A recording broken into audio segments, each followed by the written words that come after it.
This video, let's look at how to use Multisim to determine the max power transfer to the load. So here we've designed a circuit, just a simple circuit. This is basically a Thevenin equivalent circuit with a load.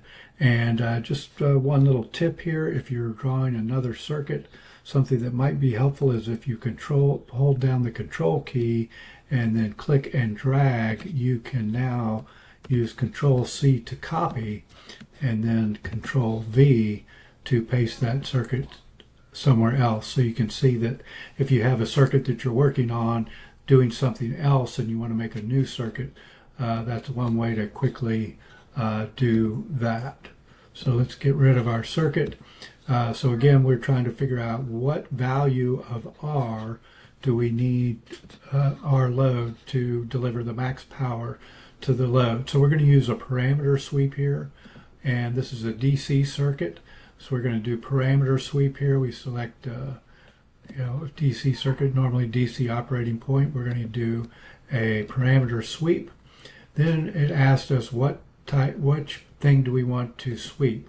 In other words, we're going to change their values and check the circuit over several different values. So the only real choices we have is a voltage or a resistor, because that's all we have in our circuit. We want to do resistor load. Notice we could do either any of the resistors in there. What do we want to sweep? Well, this is length, resistance, temperature, width, all kinds of different things. Of course, we want to do resistance. It says the present value is 1,000, but that value is going to be ignored, and it's going to use whatever we set up here. So the type of sweep that we want, in this particular case, we're going to use a linear sweep. And our start value here is going to be, I think the defaults here normally are 1, 1, 1, and 1 k ohm. So you're going to have to select, I'm going to start my sweep at, let's just say 100 ohms, and we want to stop sweeping at 5 kilo ohms.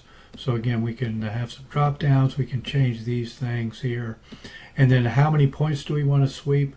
We just want a certain number of points, or we can change the increment. Let's say I want to check every 100 ohms. And so if I check every 100 ohms, that's going to give me 50 different points. And then we want to see what type of analysis do we want to, in this case, we want to do a DC operating point. And then if we had a bunch of plots, it's going to say, do you want to group all of them on one plot? We don't have anything right now. And then we want to display the results on a graph or a table. If I try to run this, it's not going to work because I don't have any probes set. And so let's just save this for now, and let's put a probe. So we're concerned with trying to get the maximum power to the load. So we're going to pick the watt meter. The watt meter has to be placed on a device. In other words, if I place it up here, it says it has to be on the component, which is a little different than some of the other components. And why don't we'll just call this PR2. Of course, we could rename it. And let's go ahead now and run our simulation. And we can see that there's our power, and the max power peaks out right around here. Let's put the grid on, and we can see that it's about 1,000, and that's what we would expect because our resistor was 1,000. So we're just matching the impedance. But if we had a big network that we didn't already convert into a Thevenin circuit, this might be very helpful in seeing that. I haven't tried it yet. Let's just see what happens if we display the results in a table.